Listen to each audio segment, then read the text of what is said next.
नमस्कार, बहुत स्वागत है आप सभी का आपका राज्य में और मैं हूं आपके साथ शिवांगी जैन। बुलेटिन की शुरुआत कर रही है यूपी के फर्रुखाबाद से मिल रही खबर से। फर्रुखाबाद से खबर है जहां स्वास्थ्य विभाग की घोर लापरवाही उजागर सामने हुई है। बता दें कि निजी नर्सिंग होम में इलाज के समय गई जच्चा बच्चा की जान चली गई है, जहां निजी नर्सिंग होम आम जनमानस की जान से खिलवाड़ करती नजर आ रही है। मोटी रकम लेकर अवैध नर्सिंग होम संचालित कराया जा रहा है। जच्चा बच्चा की मौत के बाद मृतका के पति और परिजनों ने डॉक्टर पर लापरवाही का आरोप लगाया है। मौके पर पहुंची पुलिस ने दोनों शव को कब्जे में लेकर पोस्टमार्टम के लिए भेज दिया है। उत्तर प्रदेश के फतेहपुर से एक बड़ी खबर है, जहां किन्नर और एक युवक के बीच हुए विवाद ने नया रूप ले लिया। फतेहपुर जिले के पिरनपुर में किन्नरूनी जनपद में घूम रहे फर्जी किन्नरों को लेकर डीएम एसपी से कार्रवाई की मांग को लेकर ज्ञापन भेजकर कहा कि जनपद के सार्वजनिक इलाकों में फर्जी किन्नर अभद्रता कर युवाओं को पैसे कमाने का लालच देकर किन्नर बनाने में लगे हैं। खागा तहसील क्षेत्र की रहने वाली फर्जी किन्नर बनकर जनपद के किन्नरों को बदनाम करने का काम कर रही है। प्रदेश अध्यक्ष इकबाल ने कहा कि ये लोग वसूली कर रहे हैं, जबकि जनपद के लड़के हैं जो डांसर को बरगलाकर उन्हें धमकाकर वसूली कर रहे हैं।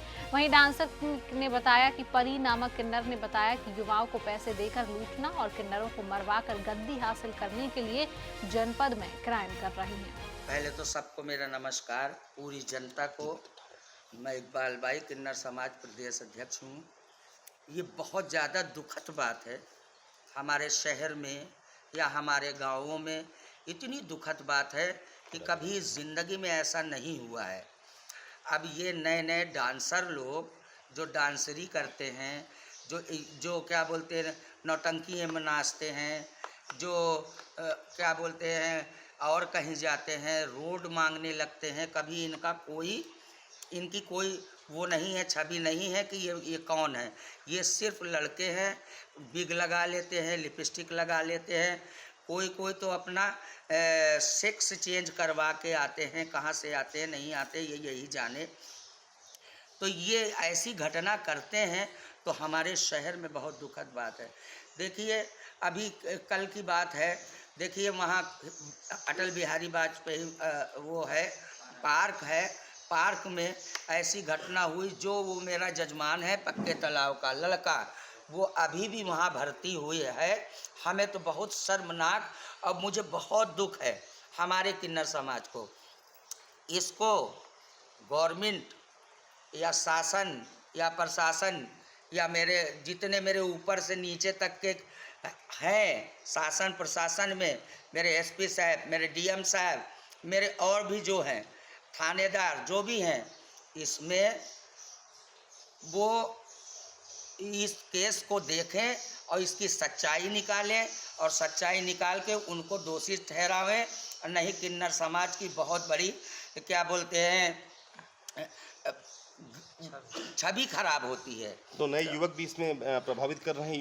ये लोग चड्डी पहन के जाते हैं और चड्डी पहनते हैं वहाँ पार्कों में, ट्रक वसूली और ट्रेन वसूली और ये करते हैं। लोग जानते हैं जब ये पहनते हैं तो युवा हैं, लड़के हैं, उन्हें क्या मालूम ये किन्नर हैं कि क्या है कि औरत हैं कि क्या है।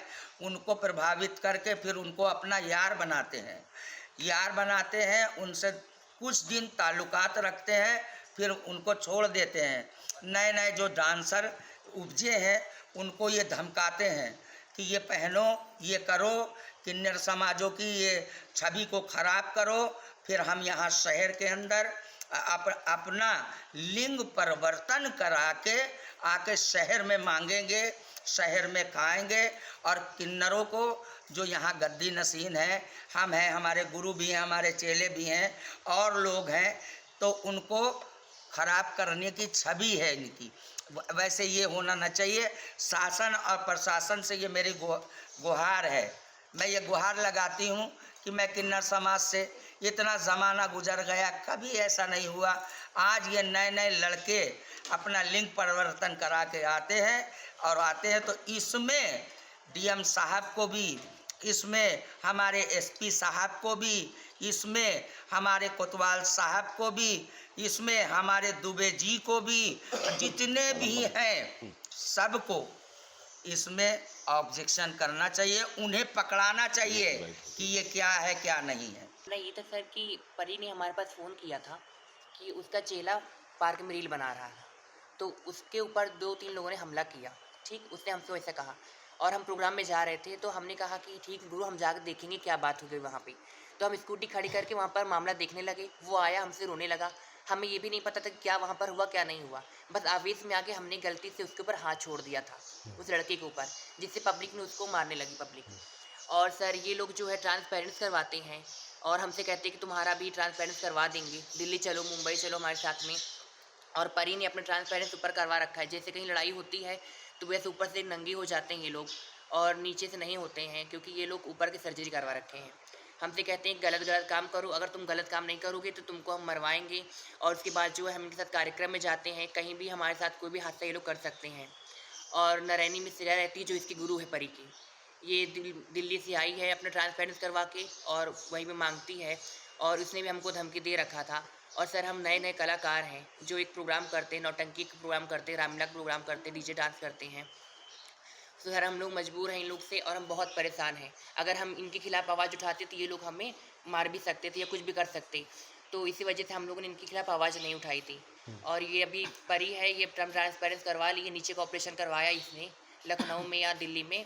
तो बोल रही थी कि वहाँ से आएगी, आने के बाद फतेहपुर के जो भी किन्नर हैं उन लोग के ऊपर हमला करवाएगी। इसका प्रेमी सूरज दीक्षित जो कह रहा था कि मैं इनको गोली मरवा दूंगा, ये लोग बधाई में जाते हैं अकेले, इनको बाराती उठाने जाते हैं तो रास्ते में इनके साथ हम गलत कार्य करवा देंगे। ये सूरज दीक्षित कौन है? सूरज दीक्षित परी का प्रेमी है। ये कहाँ का रहने वाला है? ये इधर थरियाव और नरैनी के साइड का रहने वाला है। अच्छा, तो ये कितने दिनों से आप लोग ये सारे कृत्य कर रहे हो? सर हमें तो अभी साल भर हुए होंगे प्रोग्राम करते हुए डांसिंग लाइन में।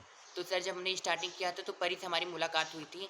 तो इसने कहा कि चलो तुमको हम प्रोग्राम करवाएंगे, तुम्हें रामलीला में कलाकार के गाना सिखाएंगे, बजाना सिखाएंगे। तो हम इसके साथ रहने लगे जाके। नहीं, तो ये नकली किन्नर बन करके आप लोगों के बीच जा रहे हो, लोगों नहीं के सर। साथ क्राइम कर रहे हो। सर हम एक ये कहीं ना कहीं भी बहुत बड़ा क्राइम है। जी जी हम मानते हैं बात को, अपनी गलती मानते हैं, लेकिन सर हम ना ही टोली करते ना बधाई करते हैं, हम केवल प्रोग्राम करते हैं। और ये परी ने हमसे बहुत बार कहा कि तुम्हारा ऑपरेशन करवा दे, चला करो हमारे साथ में। ये लोग चाहते हैं कि फतेहपुर में किन्नरों को मरवा के उनकी जगह पर कब्जा करना, मतलब कुल नए मिला नए करके बच्चों को। हाँ, पूरा प्लानिंग उनकी ये है कि नए नए बच्चों को, जैसे कि हम हैं कलाकार हैं तो नए नए तैयार होते हैं, उनको बिग लगा के तैयार करते हैं, साड़ी पहनाते हैं, अपने साथ मिले जाते हैं, घुमाते, बाजारों मंगवाते हैं। त्योहार में न जाने कितनी बाजारें मंगवा दी इन्होंने। अब वो उनसे बोलते हैं कि ऐसे हमारे साथ में रहो, फिर उसके बाद जो है धीरे धीरे करके जब उन लोग को हटवा देंगे तो हमारा कब्जा हो जाएगा शहर तो के क्या अंदर। ये रील बना करके जो सोशल मीडिया ये में रील बना बनाते हैं, सोशल मीडिया में डालते हैं ताकि बच्चे इनके ऊपर आकर्षित हों। मतलब नए युवाओं को भड़का रहे हैं? नए युवाओं को भड़काना और उनको आकर्षित करना। और उसके बाद जो ये यहाँ पेरेंट्स करवा रखा है ऊपर सर्जरी, तो अब ये किन्नर हो तो इनको शर्म भी आए। ये लोग नंगे हो जाते हैं, वहाँ पर लोगों से बदतमीजी करते हैं, लड़ाई भी करते हैं, कुछ इनके वीडियोज़ भी हैं, अभी आप लोग के सामने आएंगे, सब देख लीजिएगा। मतलब मंच पे इंसान मतलब ये नहीं कह सकता ना कि मतलब लड़का डांसर आ रहा है। नहीं, तो लड़का डांसर आ रहा है जी, तो आपको तो वो क्या लोग मतलब नाम परिवर्तन करने की क्या जरूरत पड़ी? नाम पर लोगों के बीच में भी आप जा रहे हो, लोगों के बीच में आप पैसे भी ले रहे हो और किन्नर बन करके इस तरीके की जी, चीज़ें किन्नर बन करके हम लोगों का मतलब ये कोई उद्देश्य नहीं कि हम लोग किन्नर बन करके किसी की बुराई करें या किसी के मतलब बारे रील में। और ब्लॉगर बनाने का क्या मामला था जो अटल बिहारी वाजपेयी में विवाद हुआ था? जो विवाद हुआ था उसमें हमारा मतलब कोई हाथ नहीं है। उसमें जो है उन्होंने मतलब किसी लड़के को भेजा है कि बाल चोटी लगा के आप मेकअप करके अश्लील कपड़े पहन के वीडियो बनाना। तो वहाँ पे उन लोगों ने किसी क्यों बनाते हैं ये लोगों को वीडियो? बुरा लगा। ये लोग ऐसा वीडियो क्यों बनाते हैं? ये ये ऐसा लोग वीडियो इसलिए बनाते हैं कि लड़कों को आकर्षित कर सके, लोगों को मतलब अपनी तरफ मतलब खींच सके। पैसों को बढ़ा दें। ट्रांसजेंडर जो हैं आज के जो समाज के किन्नर समाज के लोग हैं उनको बुरा ठहराने के लोग ये सब फिराक में है कि ये लोग मतलब अगर हम ऐसा करेंगे तो उन लोगों की इज्जत कम हो जाएगी। फतेहपुर वासियों को जय हिंद जय भारत। हमारे कहने का ये मतलब है कि अभी अटल बिहारी वाजपेयी में जो ये लड़ाई झगड़ा हुआ, किन्नरों का नाम बदनाम हुआ, तो ये परी उर्फ अनुज और उसके साथ एक सहपाठी है सूरज दीक्षित, इन्होंने 9 युवक बच्चों को पैसों का लालच देकर और जो रामलीला में डांस करते हैं उनको पैसों का लालच देकर वहाँ पे उनको भेजा। जो रील बना रहे थे उनका चेला था, वहाँ पे लड़ाई दंगा करवाया, किन्नरों की छवि को इन्होंने खराब करने की कोशिश की और अपना लिंग परिवर्तन कराकर उसने ये धमकी दी कि आप हमारा लड़ाई में साथ दो और क्या कहते हैं हम तुम्हारे साथ हैं, हम लिंग परिवर्तन करा के फतेहपुर के किन्नरों की छवि गंदी करेंगे और हम यहाँ पे ढोलक लगाएंगे और तुम्हारा भी जेंडर चेंज करवाकर हम तुम्हें भी पैसे देंगे, कमाएंगे, इन लोगों की छवि को गंदा करा जाए। तो मैं यही चाहती हूँ प्रशासन से, शासन से और अपने सभी भाइयों से कि इन जैसे लोगों को, ये जो गंदा काम कर रहे हैं, इनको शहर से देश बदर किया जाए, इन पर जांच करवाई जाए और इन हम लोगों के साथ न्याय किया जाए। जय हिंद, जय भारत। यूपी के चंदौली कोतवाली अंतर्गत नेगुरा गांव का मामला है, जहां सुदर्शन न्यूज की खबर का बड़ा असर देखने को मिल रहा है। नेगुरा गांव में हिंदुओं पर जिहादियों ने हमला किया था। सुदर्शन न्यूज ने इसे प्रमुखता से चलाया। चंदौली जनपद के प्रभारी मंत्री संजीव गौड़ पीड़ित हिंदू परिवार से मिलकर हाल जाना, क्या कुछ कहा, सुनिए। चंदौली के नेगुरा गांव में प्रभारी मंत्री संजीव गौड़ जी आए हैं। मंत्री जी, यहाँ पे हिंदुओं पे हमला हुआ है, 200 जिहादी जो मुस्लिम थे बोले वो हमला किए हैं हिंदू परिवार पे। हम लोग पीड़ित परिवार से मिलने के लिए आए और यहाँ आने के बाद पता चला कि यहाँ पर शिव मंदिर बहुत प्राचीन मंदिर है और वहाँ पर हमारे हिंदू समाज की बहु बेटियाँ जा करके वहाँ पूजा पाठ करती हैं, जल चढ़ाती हैं। वहाँ अल्पसंख्यक समुदाय के कुछ अराजक तत्व लोग रहते हैं जो बहु बेटियों को हमेशा छेड़खानी करते रहते हैं।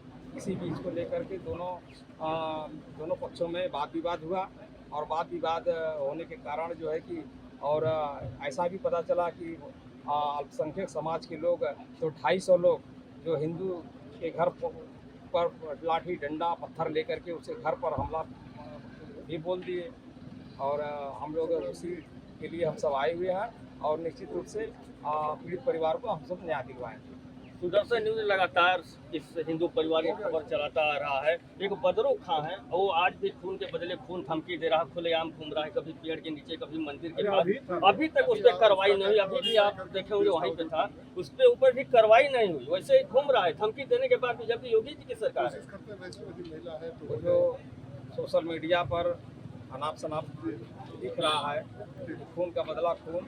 तो हमारी कप्तान साहब से, सीओ साहब से बात हुआ है, उस पर जल्द से जल्द कार्रवाई होगा और ये भी डीएसपी साहब को निर्देशित किया गया है कि वो सब जितना भी मोबाइल है वो जो है कि उनका ट्रेस करा करके और ऐसे संदिग्ध व्यक्तियों के खिलाफ कार्रवाई, कठोर से कठोर कार्रवाई किया जाए। शिव मंदिर के बगल में मुस्लिम कठमुले कब्जा किए हैं, कब बुलडोजर चले गए? निश्चित तौर पर अभी यहाँ के जो एसडीएम है उनको निर्देशित किया गया है कि उस मंदिर की जितनी भी ज़मीन है उसको तत्काल नापी करा करके सीमांकन करा दिया जाए। अगर उस पर अवैध कब्जा किसी का होगा तो उस पर बुलडोजर चलेगा। प्रभारी मंत्री संजीव गौड़ जी से बात हुई, कैमरामैन संजीव तिवारी जी के साथ लगता प्रशांत।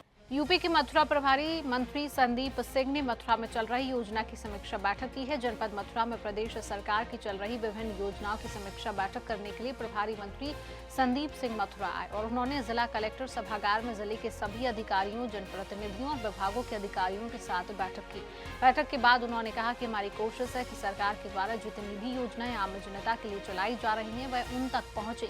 इस बैठक में जनप्रतिनिधियों ने अपने सुझाव दिए और कहा कि सुझावों पर हम कार्य करेंगे और मुख्यमंत्री के निर्देश अनुसार कार्य किए जाएंगे। जिले के प्रभारी मंत्री माननीय मंत्री संदीप सिंह जी आए थे और उन्होंने जिले में चल रही तमाम सरकार द्वारा चलाई गई योजनाएं और विकास कार्यों की समीक्षा यहाँ पर की और उसी बैठक में जनप्रतिनिधियों द्वारा कई सुझाव दिए गए, उस पर भी विचार हुआ। कई शिकायतें भी थी, ज़्यादा शिकायतें मिली बिजली विभाग के जेई लोगों के खिलाफ जो जनप्रतिनिधियों का फोन नहीं उठाते हैं।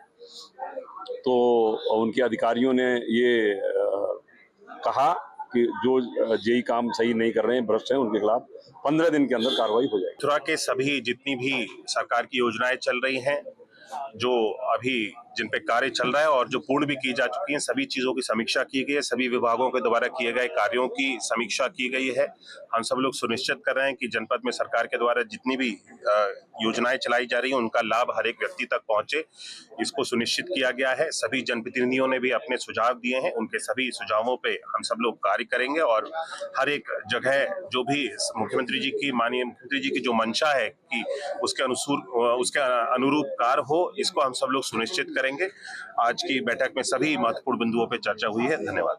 मंत्री जी, जनपद में जो जल भराव की समस्या ज्यादा बनी हुई है, जरा सी बारिश होती है जल भराव हो जाता है, रास्ते ब्लॉक हो जाते हैं, इसको लेकर क्या कहेंगे? देखिए, उसको लेकर के सरकार की योजनाएं हैं और उस पर कार्य भी किया जा रहा है। जल भराव की समस्या क्योंकि बहुत जल्द इसको दूर करने के लिए हम लोग जो भी निर्माण कार्य हैं, नए निर्माण कार्य भी कराए जाएंगे जल भराव की समस्या से निवारण के लिए। और मुझे लगता है कि साल भर में हम सब लोग अपनी जो भी योजनाएं चल रही हैं इसको रूप दे देंगे करेंगे और जो जल भराव की समस्या जनपद की है उसको काफी हद तक हम लोग कम कर लेंगे। यूपी के फर्रुखाबाद से खबर है, जहां अधेड़ जिहादी का कारनामा सामने आया है। बता दें कि जिहादी ने नाबालिग दलित बच्ची से छेड़छाड़ की। नाबालिग बच्ची कबाड़ी मौसम अली की दुकान पर साइकिल बेचने गई थी। मौसम अली ने नाबालिग बच्ची को पकड़कर छेड़छाड़ करके अश्लील हरकत की। पीड़ित की मां ने आरोपी के विरुद्ध मुकदमा दर्ज कराने के लिए थाने में तहरीर दी है। सीओ अजय कुमार ने बताया कि आरोपी के विरुद्ध मुकदमा दर्ज कर कार्रवाई की जा रही है और पूरा मामला थाना कबालगंज का है। छोटी साइकिल थी, बेचने गई तो उन्होंने क्या किया कि अंदर लगाई गई और साइकिल ने ऊपर चढ़ा दी छत पे। ऊपर चढ़ो तो वो नहीं चढ़ी तो उसके हाथ पकड़ के या छाती मांग रखा, उसकी छाती वो चले पकड़ के और वो रो के भड़बड़ा के एकदम हाथ छुड़ा के भाग के आई। हम सो रहे थे, जिसे मुझे जगाया है कि मम्मी उठो, कहीं ऐसी सी बात था। हम भड़बड़ा के आए, जो हमने कही जाए तो वो हमको भी गाली देने लगे उल्टी सीधी, अभी तेरे साइकिल उठा के मार देगी, तू ऐसी है तू वैसी है। फिर कौन है वो, किसने ये छेड़खानी की है, क्या नाम है उनका और कितनी उम्र है? कम से कम होंगे 70 साल के होंगे और मौसम कबाड़ी वाले का थाना कमालगंज ने थाने पे आके तहरीर दी कि उनकी बेटी सोनी अपनी एक छोटी साइकिल बेचने किसी कबाड़ी मौसम अली के पास गई थी और वहाँ पे उनकी बेटी के साथ छेड़छाड़ हुई है। इस तहरीर के आधार पर सुसंगत धाराओं में मुकदमा दर्ज कर दिया गया और विवेचना जारी है और जैसे आपको साक्ष्य प्राप्त होंगे उसके बल पे कार्रवाई होगी। दरअसल जो बुजुर्ग हैं उनका ये आरोप है कि उनकी ये कबाड़ी की दुकान है, जो कि ये जो वहाँ के ग्रामीण हैं उनका ये कहना है कि ये कबाड़ी की दुकान में हटवाने को लेकर जो है मेरे खिलाफ प्रार्थना पत्र दिया गया है सर। जी, अगर विवेचना के दौरान ऐसे कुछ तथ्य सामने आएंगे तो जो है उनके बल पे कार्रवाई होगी। यूपी के शामली में जनपद की सदर कोतवाली क्षेत्र के सिटी के पानीपत का टीम हाईवे मार्ग के बने होटल के नजदीक पुलिस और बदमाशों के बीच मुठभेड़ हुई।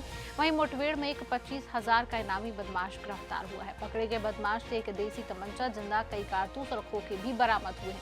आगे मामले में कार्रवाई जारी है। पिछले माह थाना कोतवाली में एक गोकसी की घटना कारित हुई थी, जिसमें एक अभियुक्त सलमान पुत्र रफीक वांछित चल रहा था। नियमानुसार इस पे कार्रवाई करके 25,000 रुपये का इस पे इनाम कराया गया था। आज फिर पता चला कि इसके द्वारा कोई आपराधिक घटना की जा सकती है। इसकी सूचना मिलने पर थाना कोतवाली पुलिस के द्वारा घेराबंदी की गई और घेराबंदी करने पर ये जो है राजमहल के पास एक रास्ता है, यहाँ पुलिस जब पहुँची तो पुलिस को देखते इसने फायरिंग की। आत्मसुरक्षार्थ पुलिस ने भी फायरिंग की, इसके पैर में गोली लगी और प्राथमिक उपचार हेतु यहाँ CSC शामली में से भर्ती कराया गया है और इसके पास से 315 बोर का एक तमंचा और कुछ जिंदा कारतूस बरामद हुए हैं और एक मोटरसाइकिल जो है बरामद हुई है। इसमें शेष विधिक कार्रवाई की जा रही है। यूपी के आजमगढ़ से बड़ी खबर सामने आई है। पंचायती राज मंत्री ओम प्रकाश राजभर ने हरिऔध कला केंद्र में पदाधिकारियों की बैठक में हिस्सा लिया और इस दौरान उन्होंने सपा प्रमुख अखिलेश यादव पर तीखा हमला बोला है। आगे क्या कुछ कहा, सुनिए। देखिए, हम पंचायत चुनाव की तैयारी में और हमारे प्रदेश अध्यक्ष खुर्शीद आलम जी, हमारे पूर्वांचल के प्रदेश अध्यक्ष, तो हम लोग धरातल पे संगठन को थोड़ा धार दे रहे हैं कि हम लोग वोट दे करके दूसरे को बनाते हैं। हम तरसते हैं कि हमारी सड़क नहीं बन रही है, हमारी नाली नहीं बन रही है, हमारा काम नहीं हो रहा है, तो वो ताकत हम दूसरे को न दे के हम खुद ताकत तो नहीं बनते। तो उसके लिए हम लोग पंचायत चुनाव की तैयारी को लेकर हम लोग बैठकों का दौर इसी तरह कर रहे हैं। तो भाजपा के साथ आप सरकार में हैं, कहा यह जाता है कि भाजपा मुसलमानों के सबसे बड़े विरोधी है। समाजवादी पार्टी यही कहती है, कांग्रेस यही कहती है, बसपा यही कहती है। जिस दिन समाजवादी पार्टी, कांग्रेस, बसपा के लोग भारतीय जनता पार्टी का नाम लेना बंद कर दें, उसी दिन से उनकी पार्टी खत्म। आप बताइए, एक योजना बता दीजिए जिस योजना में ये लिखा हो कि मुसलमानों को नहीं देना है। एक योजना, पहली सरकार है एनडीए की कि जिसमें 51 बच्चे मुस्लिम IAS पास किए हैं, पहली सरकार है। कांग्रेस की भी सरकार लंबे समय तक 60 साल उनकी सरकार थी, 19 साल सपा बसपा की यूपी में सरकार थी। और जब अखिलेश जी के पास पावर था, समाजवादी पार्टी की सरकार थी, तो 86 में 56 अकेले यादव को बना दिया। और लोग कहाँ गए? चलो भाई, राजभर वोट नहीं दिया, चौहान नहीं दिया, बिंद निषाद नहीं दिया, गोंड लोहार नहीं दिया, तो कम से कम मुसलमान तो दिया था ना। तो वही में वही दूगो बना लिए होते, 18% शेयर उसी में कर लिए होते, तो वो तो नहीं कर पाए। तो ये नफरत सिखाते हैं और वोट लेते हैं, और कोई काम सपा बसपा कांग्रेस के पास नहीं। वक्त कानून आया, 3 तलाक का कानून आया, तो सब तो मुसलमानों के खिलाफ रहा, भाजपा ने किया। अच्छा, आप बताइए कि सीए और एनआरसी देश से मुसलमानों की नागरिकता छीनने का था। हम लोग कहते थे कि नागरिकता देने का कानून है। 2 साल हो गया, शाहीन बाग पूरे देश में चर्चा में रहा। 2 साल में एक मुसलमान की नागरिकता छीनी गई हो भारत में। ये देखिए, जो वक्फ बिल आया है, इसको जरा गंभीरता से लोग पढ़ें।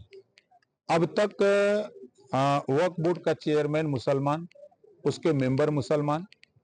एक गरीब मुसलमान का नाम बता दें या गरीब महिला का नाम बता दें कि जिसको उन्होंने वक्फ बोर्ड की संपत्ति अगर बेची है तो शिक्षा पे या आवास पे या उसको उसके विकास में एक आदमी का नाम ये लोग बता दें कि उस पर खर्च किए हों। जो वक्फ बिल में संशोधन हो रहा है उसमें देखिए, पहला है कि 2 महिलाओं, आधी आबादी महिलाओं की है तो 2 मेंबर महिलाओं को उसमें रखना है। और अल्पसंख्यक में जो सिख, ईसाई, जैन, फारसी आते हैं, उनको भी 2 लोगों को उस कमेटी में रखने का है कि उनका भी अधिकार उसमें है। यूपी के प्रयागराज में प्रेस कॉन्फ्रेंस कर व्यापारियों पर हो रहे उत्पीड़न पर चिंता जताई है। प्रतिनिधि उद्योग व्यापार मंडल के राष्ट्रीय अध्यक्ष अनूप शुक्ला ने प्रयागराज में प्रेस कॉन्फ्रेंस कर व्यापारियों पर हो रही उत्पीड़न और वसूली पर चिंता जताई। उन्होंने अधिकारियों पर गंभीर आरोप लगाए और चेतावनी दी कि यदि यह बंद नहीं हुआ तो व्यापारी विरोध प्रदर्शन करेंगे। पत्रकार वार्ता और ये का जो आयोजन हुआ है उसका प्रमुख कारण ये है कि जो व्यापारियों को लेकर के इलाहाबाद में, इलाहाबाद के सराउंडिंग, पूर्वांचल को लेकर के काफी समस्याएं और दिक्कतें आ रही हैं, उन विषयों पे आज इलाहाबाद इकाई में, प्रयागराज इकाई ने इस आयोजन को किया गया है, जिसमें जिला अध्यक्ष रतन कनौजिया जी हमारे साथ हैं, जयराम जी हैं, प्रदेश सचिव हैं, अनिल शुक्ला जी कानपुर से चल करके आए हैं, गुलाब जी हैं और सब साथी हमारे साथ हैं। आज पत्रकार वार्ता का प्रमुख उद्देश्य ये है कि जिस तरीके से व्यापारियों का निरंतर अधिकारियों के द्वारा शोषण किया जा रहा है, उनका उत्पीड़न किया जा रहा है और व्यापारियों को लेकर के, व्यापारियों पे गलत तरीके के मुकदमे लगाना, फूड विभाग को लेकर के बहुत सारी शिकायतें आ रही हैं, बहुत सारी समस्याएं आ रही हैं। तो निश्चित रूप से आपके माध्यम से हम माननीय मुख्यमंत्री जी तक ये बात पहुंचाना चाहते हैं और अधिकारियों को चेताना चाहते हैं कि जिस तरीके से व्यापारियों का उत्पीड़न और उगाही चल रही है वो तत्काल बंद होनी चाहिए। फूड के नाम से, फूड के चेकिंग के नाम पर बहुत सारे लोगों को ब्लैकमेल कर रहे हैं अधिकारी और कहीं ना कहीं व्यापारियों का निरंतर उत्पीड़न हो रहा है। व्यापारियों की सुरक्षा के मुद्दे को लेकर के हमारी प्रमुख मांग है कि व्यापारी सुरक्षा आयोग का गठन हो। ऑनलाइन शॉपिंग के माध्यम से जिस तरीके से बड़ी बड़ी देश की कंपनियां छोटे छोटे मध्यम व्यापारियों को निगलते चली जा रही हैं और उन सब व्यापारियों को शोषित और पीड़ित करती चली जा रही हैं, तो हम सरकार से चाहेंगे कि जो ऑनलाइन शॉपिंग को बंद करें या ऑनलाइन शॉपिंग नहीं बंद की जा सकती है तो मध्यम और छोटे जो व्यापारी हैं वो देश में करोड़ों की संख्या में हैं, उनकी संख्या बहुत बड़ी है, उनके लिए बूस्टअप पैकेज करें कि आयकर में उनको छूट दी जाए, जीएसटी में कुछ सहूलियतें दिया जाए, जीएसटी को 2 स्लैब में किया जाए। इन सब मांगों को लेकर के आज हम लोग व्यापारियों के बीच में बैठे हुए हैं और यहाँ पर हम लोग मांग करते हैं आप लोगों के माध्यम से कि व्यापारियों का जो उत्पीड़न हो रहा है वो शोषण बंद किया जाए और अगर नहीं होता है, अधिकारी इस बात को नहीं समझ पा रहे हैं, तो एक बड़े आंदोलन की तैयारी प्रतिनिधि उद्योग व्यापार मंडल करेगा। इस बात को प्रदेश के सभी लोग, राजनीतिक लोग, सामाजिक लोग ये जानते हैं कि प्रतिनिधि उद्योग व्यापार मंडल 10-10 हजार लोगों की संख्या के व्यापारियों के आयोजन कर चुका है और एक बड़ी संख्या में एक बड़ा आयोजन लखनऊ में हम लोग करेंगे। निश्चित रूप से आशा है, विश्वास है कि माननीय मुख्यमंत्री जी तक हमारी बातें पहुंचेंगी और उस हमारी समस्याओं का, व्यापारियों की सुरक्षा आयोग के गठन होगा और जो भी समस्याएं व्यापारी हैं उनका निदान होगा। यूपी के हरदोई पहुंची महिला आयोग की उपाध्यक्ष अपर्णा यादव ने महिला अस्पताल और बंदी गृह का निरीक्षण किया। एनसीयू वार्ड समेत आने वालों का निरीक्षण किया गया। निरीक्षण के साथ अस्पताल में मौजूद नवजात बच्चों का जन्मदिन भी मनाया।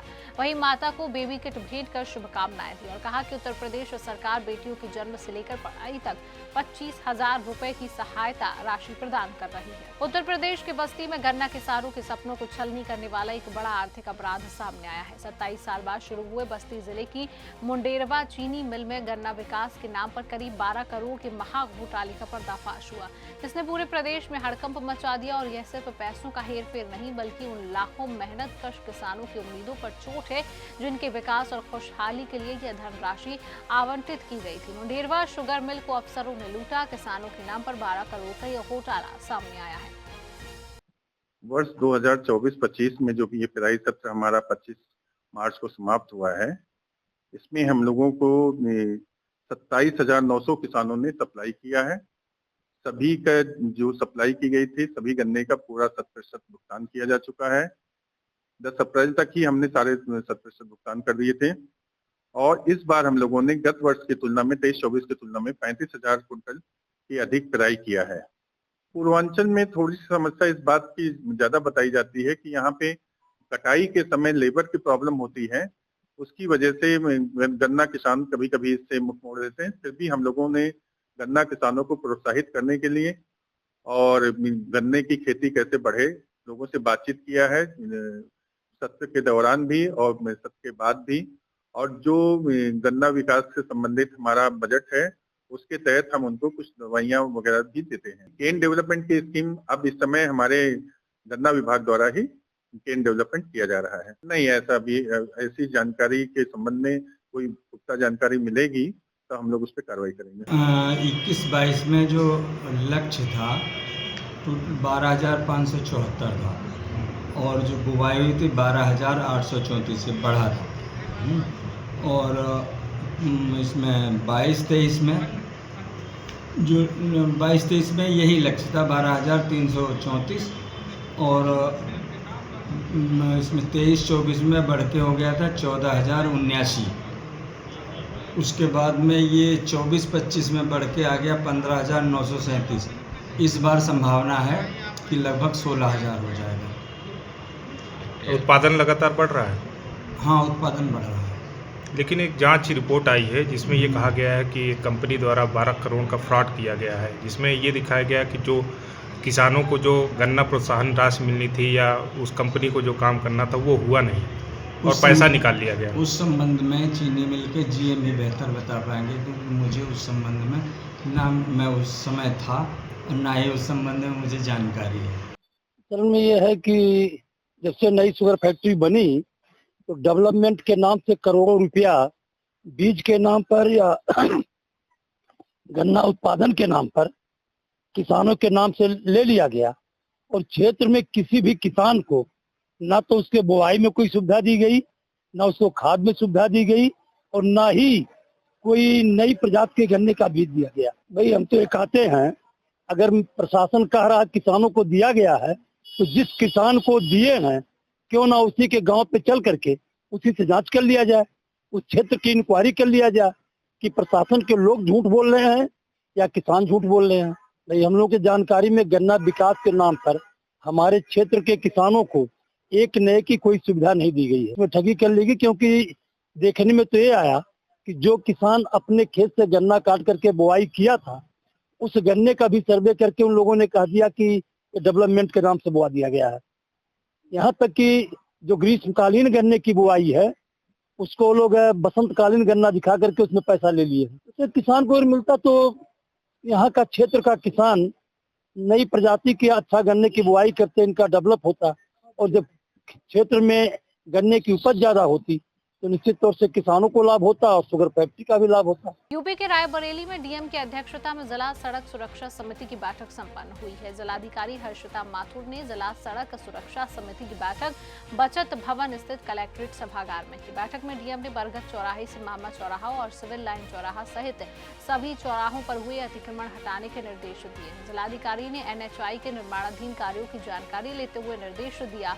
आगे उन्होंने क्या कुछ कहा है आपको सुनवाते हैं। शहर में प्रदूषण के दृष्टिगत जो हम लोगों को कार्य करना है, एनकैप प्राइमरीली इसी के संबंध में योजना है और एनकैप के अंतर्गत प्रदूषण को कम करने के लिए जितने भी स्टेप्स लिए जाने हैं उसमें प्रमुख रूप से हमारी जो सड़कों की क्वालिटी है वो प्रदूषण से लिंक्ड रहती है। उसी के दृष्टिगत जो हमारे शहर की सड़कें थी वर्तमान में पिछले विगत वर्ष में इसमें एक अच्छा काम हुआ था, करीब 11 सड़कें उसमें ली गई थी और इस वर्ष भी अराउंड 47 लाख की धनराशि को लेते हुए अराउंड 19 सड़कों पर हम लोगों ने कार्य करने के लिए निश्चित किया।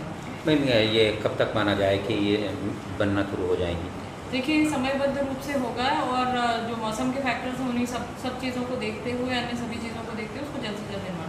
यूपी के जनपद शामली में पूर्व सैनिक के भाई पर जानलेवा हमले के 5 आरोपी अब तक फरार हैं। जहां न्यायालय के आदेश पर पुलिस ने नोटिस चस्पा किए और ढोल नगाड़ों से गांव में उद्घोषणा की गई। बता दें कि ग्राम भनेड़ा उद्दा में होली के दिन हुए एक जानलेवा हमले के मामले में पुलिस को अब तक आरोपितों की गिरफ्तारी में सफलता नहीं मिल पाई है और यह हमला पूर्व सैनिक देवेंद्र सिंह के छोटे भाई परमवीर सिंह और उस पर उस समय किया गया है जब वह अपने घर के बाहर थे। घटना के बाद से ही क्षेत्र में तनाव का माहौल है।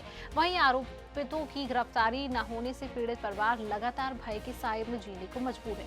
घटना के बाद पुलिस ने त्वरित कार्रवाई करते हुए एफआईआर दर्ज की है, लेकिन सभी 5 नामजद आरोपित तभी से फरार चल रहे हैं। पुलिस द्वारा लगातार छापेमारी की जा रही है, लेकिन अब तक कोई भी गिरफ्तारी में नहीं आया है। यूपी के रायबरेली से खबर है, जहां सलोन नगर पंचायत अध्यक्ष के वित्तीय अधिकारियों पर रोक लगी है। चुनाव में फर्जी जाति प्रमाण पत्र दाखिल करने का आरोप है। नगर पंचायत अध्यक्ष चंद्रशेखर रस्तोगी पर आरोप था पिछड़ी जाति का प्रमाण पत्र लगाने का आरोप है।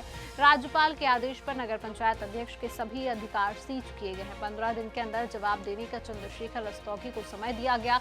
वहीं एडीएम प्रशासन ने अधिकार सीज होने की जानकारी दी है। सामान्य जाति के होने के बावजूद पिछड़ी जाति का प्रमाण पत्र लगाने का आरोप। माननीय शासन के निर्देश पे एक शो कॉज नोटिस इशू हुआ है जो वर्तमान अध्यक्ष महोदय हैं उनके लिए, और उनको 15 दिन का समय दिया गया है अभी कि अपना नोटिस का जवाब देंगे, और जब तक नोटिस का निस्तारण नहीं हो जाता है तब तक के लिए उनके प्रशासनिक एवं वित्तीय अधिकारों को रोका गया है। अभी फिलहाल कौन इनको देखेगा? अगर अभी जिला स्तर पे वो पावर मेरे ही पास है, जिलाधिकारी महोदय के द्वारा डेलीगेटेड पावर रहता है, वो भी हमारे पास रहेगा, जिसमें हम लोग अभी जो वहाँ के रूटीन वर्क्स हैं वो ना रुके, उनको हम निर्माण करेंगे। यूपी के हरदोई जनपद के सिनेमा रोड स्थित अतुल ज्वेलर्स की दुकान से करोड़ों रुपए का सोना चोरी होने का मामला सामने आया है। पूरे मामले को लेकर अतुल ज्वेलर्स दुकान के मालिक शिवम कपूर की शिकायत पर शहर कोतवाली पुलिस के द्वारा मुकदमा पंजीकृत कर लिया गया।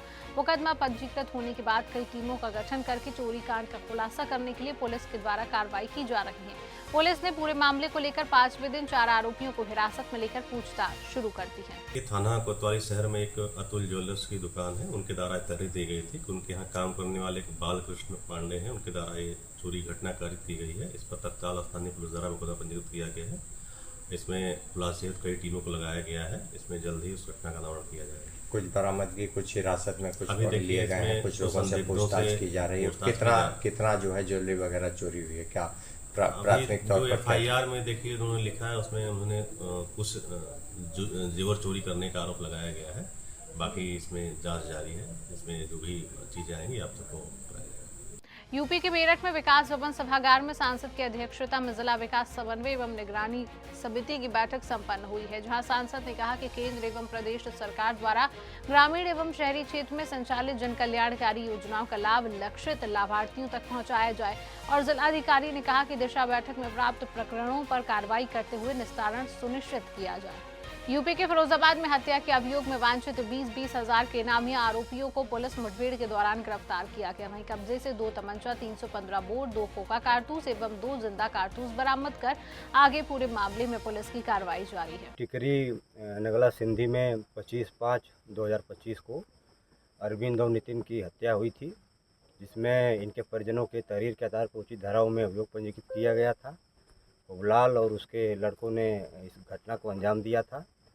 लगातार इसमें 6 अभियुक्त फरार चल रहे थे। इनके ऊपर 20-20 हज़ार का इनाम भी घोषित किया गया था।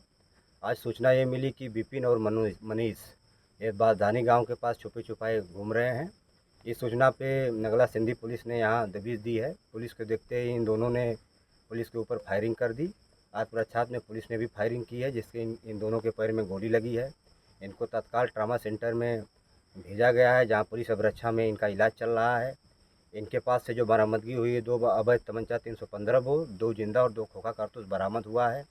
फिलहाल इन सब का इलाज चल रहा है पुलिस अभिरक्षा में। इसमें आगे जो भी आवश्यक वैधानिक कार्रवाई हम लोग करेंगे।